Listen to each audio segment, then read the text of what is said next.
Chapter 7. Yuan Shao fights Gongsun at the River Pan. Sun Jian attacks Liu Bei across the Great River. At the close of the last chapter, Sun Jian was surrounded. However, aided by Cheng Pu, Huang Gai, and Han Dong, he eventually fought his way through, though with the loss of more than half his troops. Sun Jian he returned to the Southland, southeast of the Great River. Henceforward, Sun Jian and Liu Bei were open enemies. Yuan Shao was in Hebei. Being short of supplies, he sent to borrow from the imperial protector of Jizhu, Han Fu, whence he obtained the wherewithal to support his army. Then one of Yuan Shao's advisors, Peng Ji, said to him, "You are really the strongest power hereabout. Why then depend upon another for food? Jizhu region is rich and wide. Why not seize it?" "I have no good plan," replied Yuan Shao. "You could secretly send a letter to Gongsun, asking him to attack, promising him your support. Imperial protector Han Fu of Jizhu, being incapable, must ask you to take over his region, and you will get it without lifting a finger." So the letter was sent. When Gongsun saw therein the proposal to make a joint attack and divide the territory, he agreed to give his help. In the meantime, Yuan Shao had sent to warn Han Fu of Gongsun's threat. Han Fu sought advice from advisors Xun Chang and Xin Ping. Xun Chang said, "Governor Gongsun of Beiping is commanding a huge and strong army. If he came to attack us, we could not stand against him, especially if he had the help of Liu Bei and his brothers. At present, Yuan Shao is bolder than most, and he has many able and famous leaders under him. You cannot do better than ask him to assist in administering this region. Yuan Shao will certainly treat you with generosity, and you need have no fear from Gongsun." Han Fu agreed, and sent a message to Yuan Shao by the hand of Guan Yu, but the commander of the palace, Geng Wu, remonstrated with his master, saying, "Yuan Shao is a needy man with a hungry army, and as dependent on us for existence as an infant in arms on its mother. Stop the flow of milk and the infant dies. Why should you hand the region over to him? It is nothing less than letting a tiger into the sheepfold." Han Fu replied, "I am one of the clients of the Yuan family, and I know the abilities of Yuan Shao, which is far better than mine. Why are you all so jealous?" The ancients counseled yielding to the sage. Geng Wu sighed. "Jizhu is lost." When the news got abroad, more than 30 officers of Jizhou left their employment and the city. However, Geng Wu and Guan Yu hid in the suburbs to await the arrival of Yuan Shao. They had not long to wait. Some days later, Yuan Shao with his soldiers came, and Geng Wu and Guan Yu tried to assassinate him with knives. This attempt failed. Yuan Shao's generals, Yan Liang and Wen Chou, beheaded Geng Wu and Guan Yu instantly. Thus both of them died, and the object of their hatred entered Jizhu city. Yuan Shao's first act was to confer on Han Fu a high-sounding title, general who demonstrates grand and vigor courage in arms. But the administration was entrusted to 4 of Yuan Shao's confidants, Tianfeng, Zhu Shou, Shu Yu, and Peng Ji, who speedily deprived the imperial protector of all power. Full of chagrin, Han Fu soon abandoned all, even his family, and rode alone to take refuge with the governor of Chenliu, Zhang Miao. Hearing of Yuan Shao's invasion, Gongsun sent his brother Gongsun Yue to see the usurper and demand his share of the region. "I want to see your elder brother himself. He and I have things to discuss," said Yuan Shao. Thus Gongsun Yue was sent back. But after traveling some 15 miles on the homeward road, Gongsun Yue saw a group of soldiers appear. "We are guards of Prime Minister Dong Zhuo," cried the soldiers. Instantly, Gongsun Yue was killed by a flight of arrows. Those of Gongsun Yue's followers who escaped carried the news to their late master's brother. Gongsun was very angry and said, "Yuan Shao prevailed on me to attack, and now he has taken possession. Also he pretends the murderers of my brother were not his people. Shall I not avenge my brother's injury?" Gongsun brought up all his force to the attack. Learning the movement, Yuan Shao sent out his army, and they met at River Pan. They halted on opposite sides of the river, over which was a bridge. Gongsun took his station on the bridge and cried to his enemy, "Renegade, how dared you mislead me?" Yuan Shao rode to the other end of the bridge, and pointing at Gongsun replied, "Han Fu yielded place to me because he was unequal to the rule. What concern is it of yours?" Gongsun replied, Formerly you were regarded as loyal and public-spirited, and we chose you chief of the Confederacy. Now your deeds prove you cruel and base and wolf-hearted in behavior. How can you look the world in the face?" "Who will capture him?" cried Yuan Shao in a rage. At once Wen Chou rode out with his spear set. Gongsun Zan rode down the bridge to the enemy's side, where the two engaged. 10 bouts showed Gongsun Zan the terrible power of Wen Chou, and so he drew off. The enemy came on. Gongsun Zan took refuge within his formation, but Wen Chou cut his way in and rode this way and that, slaying right and left. The 4 best of Gongsun Zan's generals offered joint battle, but one fell under the first stroke of the doughty warrior, and the other 3 fled. Wen Chou followed, clearing through to the rear of the army. Gongsun Zan made for the mountains. Wen Chou forced his horse to its utmost pace, crying hoarsely, "Down! Dismount and surrender!" Gongsun Zan fled for life. His bow and quiver dropped from his shoulders, his helmet fell off, and his hair streamed straight behind him as he rode in and out between the sloping hills. Then his steed stumbled, and he was thrown, rolling over and over to the foot of the slope. Wen Chou was now very near and poising his spear for the thrust. Then suddenly came out from the shelter of a grassy mound on the left a general of youthful mien, but sitting his steed bravely and holding a sturdy spear. He rode directly at Wen Chou, and Gongsun Zan crawled up the slope to look on. The new warrior was of middle height, with bushy eyebrows and large eyes, a broad face and a heavy jowl, a youth of commanding presence. The two exchanged some 50 bouts, and yet neither had the advantage.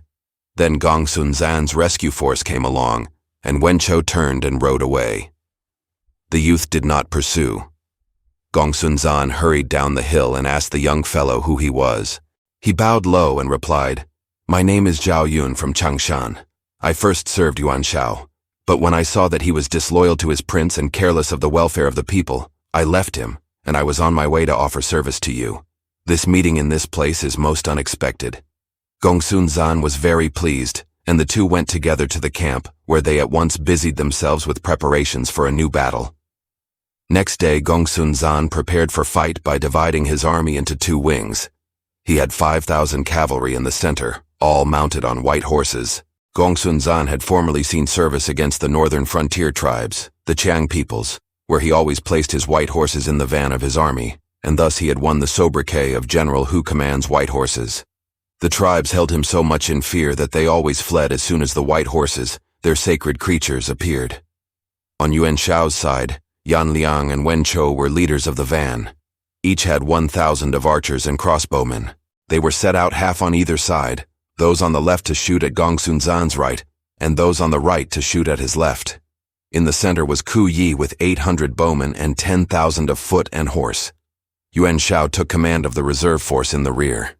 In this fight, Gongsun Zan employed his new adherent Zhao Yun for the first time, and as Gongsun Zan did not feel assured of Zhao Yun's good faith, put him in command of a company at the rear. The van leader was Yan Guang, and Gongsun Zan himself commanded the center. He took his place on horseback on the bridge beside an enormous red standard, on which was displayed the word, "Commanding General," in gold embroidery. From sunrise to noon the drums rolled for the attack, but Yuan Shao's army made no move. Ku Yi made his bowmen hide under their shields. They heard the roar of explosions, the whistling of arrows, and the rattle of the drums, as Yan Guang approached from the other side, but Ku Yi and his men lay closer than ever and never stirred. They waited till Yan Guang had got close on them, and then, as the sound of a bomb rent the air, the whole 800 men let fly their arrows in a cloud. Yan Guang was quite taken aback and would have retired, but Ku Yi rode furiously toward him, whirled up his sword and cut him down. So Gongsun Zan's army lost that battle. The 2 wings that should have come to the rescue were kept back by the bowmen under Yan Liang and Wen Chou. Yuan Shao's troops advanced right up to the bridge. Then Ku Yi rode forward, slew the standard-bearer, and hacked through the staff of the embroidered banner. Seeing this, Gongsun Zan turned his steed and galloped away. Ku Yi followed. But just as he caught up the fugitive, there came prancing forth Zhao Yun, who rode directly at him with spear ready to strike. After a few bouts, Ku Yi was laid in the dust. Then Zhao Yun attacked the soldiers and turned the tide.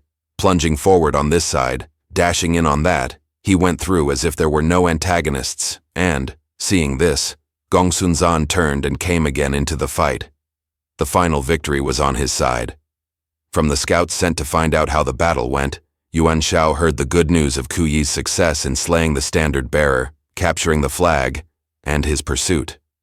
So Yuan Shao took no further care, but rode out with his general Tianfeng and a few guards to look on at the enemy and enjoy his victory. Ha ha! Yuan Shao laughed. Gongsun Zan is an incapable. But even as Yuan Shao spoke, he saw in front the redoubtable Zhao Yun. His guards hastened to prepare their bows, but before they could shoot, Zhao Yun was in their midst, and men were falling before him wherever he went. The others fled. Gongsun Zan's army then gathered round and hemmed in Yuan Shao. Tianfeng then said to his master, "Sir, take refuge in this empty building here." But Yuan Shao dashed his helmet to the ground, crying, "The brave one rather faces death in the battle than seeks safety behind a wall." This bold speech gave new courage to his soldiers, who now fought fiercely and with such success that Zhao Yun could nowhere force his way in. Yuan Shao was soon reinforced by the arrival of his main body and Yan Liang, and the two armies pressed forward. Zhao Yun could only just get Gongsun Zan safe out of the press. Then they fought their way back to the bridge. But Yuan Shao's troops still came on and fought their way across the bridge, forcing multitudes of their adversaries into the water, where many were drowned. Yuan Shao was leading in person and his troops still advanced. But not more than 2 miles, for soon a great shouting was heard behind some hills, whence suddenly burst out a body of troops led by Liu Bei, Guan Yu, and Zhang Fei. At Pingyuan they had heard of the struggle between their protector and his enemy, Yuan Shao, and had at once set out to help. Now the 3 riders, each with his peculiar weapon, flew straight at Yuan Shao, who was so frightened that his soul seemed to leave his body and fly beyond the confines of heaven. His sword fell from his hand, and he fled for his life. He was chased across the bridge when Gongsun Zan called in his army, and they returned to camp. After the usual greetings, Gongsun Zan said, "If you had not come to our help, we should have been in very bad case." Liu Bei and Zhao Yun were made acquainted with each other, and a warm affection sprang up from the very first so that they were always together. Yuan Shao had lost that battle, and Gongsun Zan would not risk another.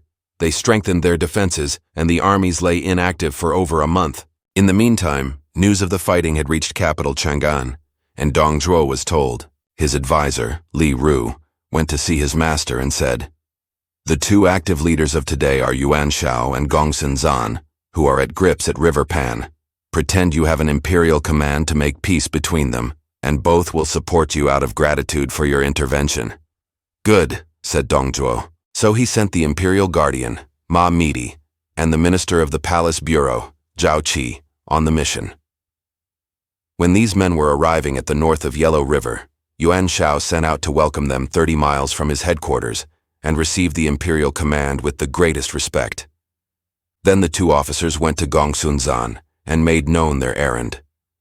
Gongsun Zan sent letters to his adversary proposing friendship. The 2 emissaries returned to report their task accomplished. Gongsun Zan drew off his army. He also sent up a memorial eulogizing Liu Bei, who was raised to the rank of governor of Pingyuan. The farewell between Liu Bei and Zhao Yun was affecting. They held each other's hands a long time, their eyes streaming with tears, and could not tear themselves apart. Zhao Yun said with a sob, "I used to think Gongsun Zan a true hero, but I see now that he is no different from Yuan Shao. They are both alike. But you are now in his service. We shall surely meet again," said Liu Bei. Both men wept freely as they separated. Now Yuan Shu in Nanyang, hearing that his brother had come into Jizhu, sent to beg 1,000 horses. The request was refused, and enmity sprang up between the brothers. Yuan Shu also sent to Jingzhou to borrow grain, which imperial protector Liu Biao would not send. In his resentment, Yuan Shu wrote to Sun Quan trying to get him to attack Liu Biao. The letter ran like this: "When Liu Biao stopped you on your way home, it was at the instigation of my brother. Now the same 2 have planned to fall upon your territories southeast of the great river, wherefore you should at once strike at Liu Biao. I will capture my brother for you, and both resentments will be appeased. You will get Jingzhou, and I shall have Jizhu." "I cannot bear Liu Biao," said Sun Jian as he finished reading this letter. "He certainly did bar my way home, and I may wait many years for my revenge if I let slip this chance." He called a council. You may not trust Yuan Shu. He is very deceitful, said Cheng Pu. I want revenge on my own part. What care I for his help, said Sun Jian. He dispatched Huang Gai to prepare a river fleet, arm and provision them. Big warships were to take horses on board. The force soon set out.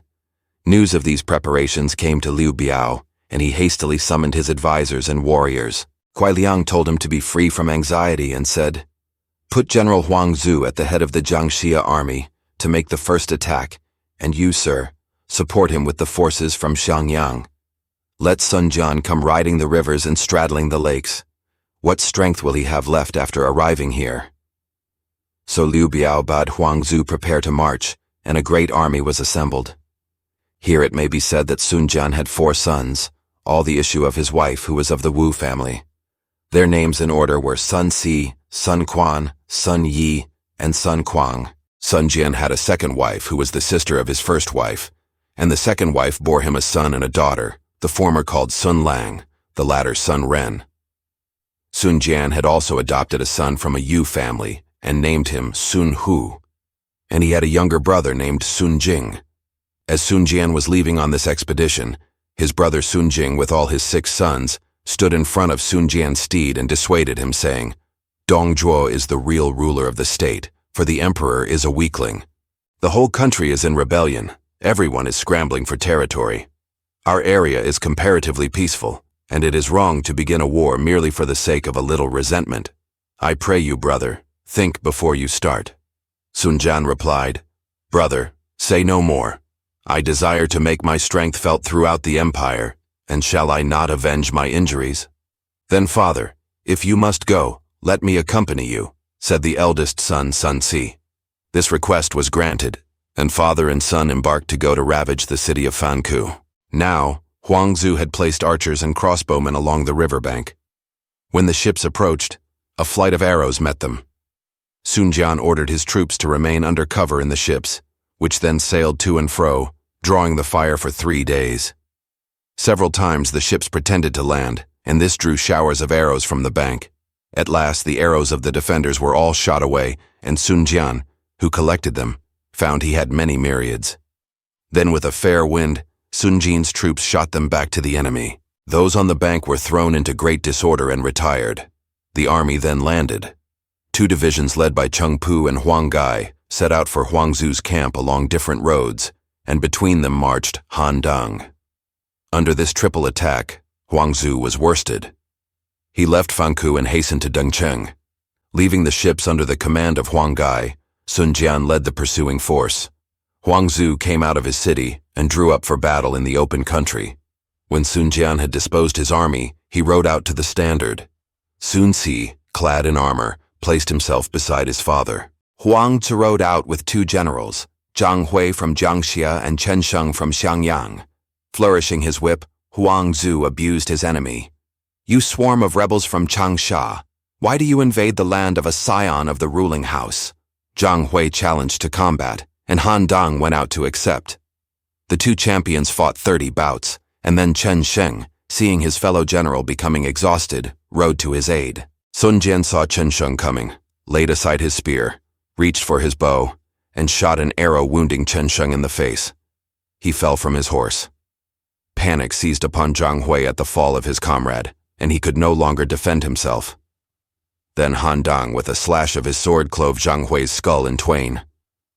Both having fallen, Cheng Pu galloped up to make prisoner of Huang Zu, who threw off his helmet, slipped from his steed, and mingled for safety among his troops. Sun Jian led on the attack and drove the enemy to the Han River, where he ordered Huang Gai to move the fleet upriver and moor there. Huang Zu led his defeated troops back and told Liu Biao, saying, Sun Jian was too strong for my army. Guan Liang was called in to advise, and he said, Our newly defeated soldiers have no heart for fighting now. Therefore we must fortify our position, while we seek help from Yuan Shao. Then we can extricate ourselves. A stupid move, said Kai Mao. The enemy is at the city gates. Shall we fold our hands and wait to be slain? Give me troops, and I will go out and fight to the finish.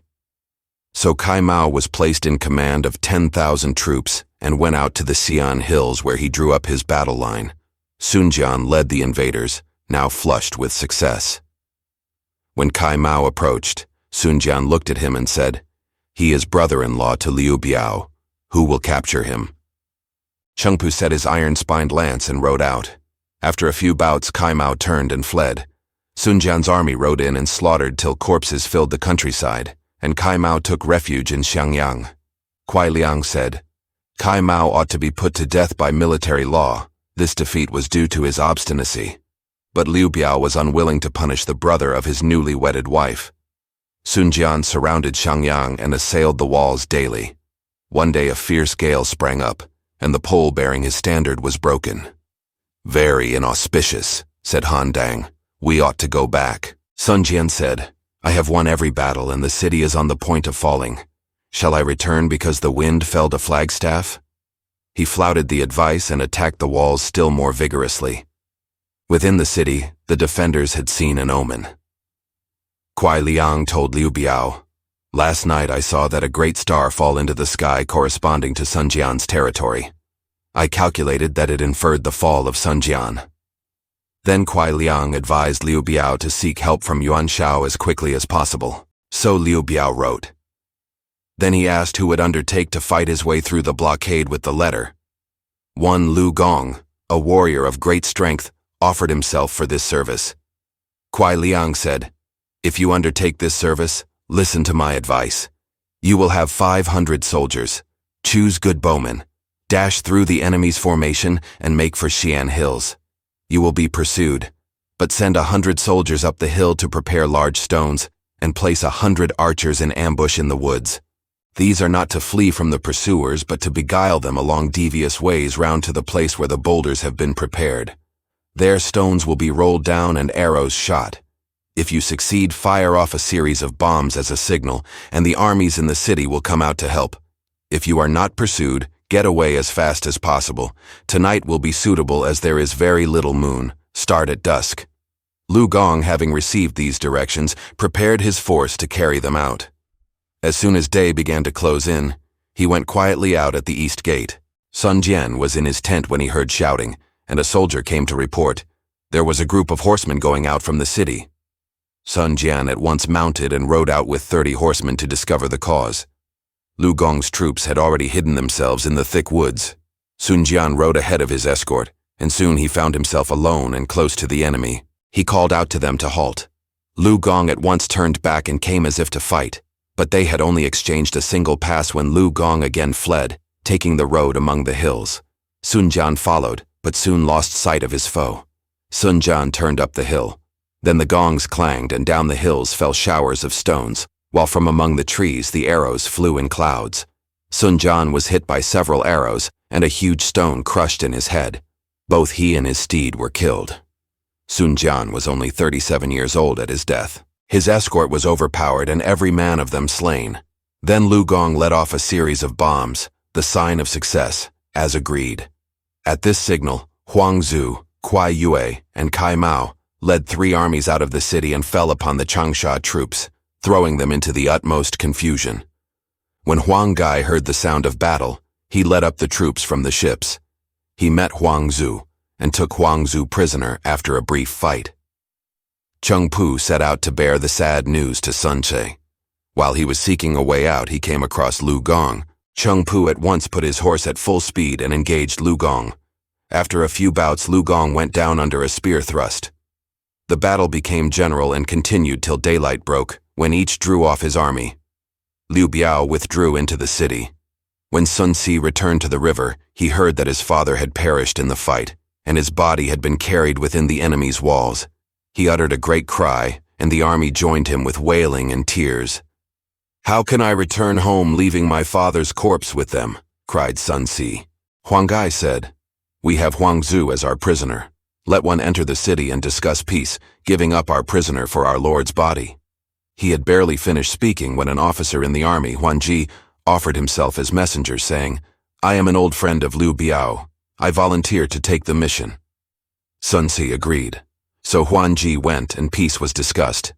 Liu Biao told Huan Ji, saying, "The body is already laid in a coffin and ready to be delivered as soon as Huang Zu returned. Let us both cease fighting and never again invade each other's territories." Han Ji thanked him and took his leave. But as Huan Ji went down the steps, Kuai Liang suddenly broke in, saying, "No, no, let me speak, and I will see to it that not a single enemy can survive. I pray you first put this man to death, and then to employ my means. The fate of the ambassador will be disclosed in a later chapter." Thanks for watching. Please like the video and subscribe to the channel for more excellent content.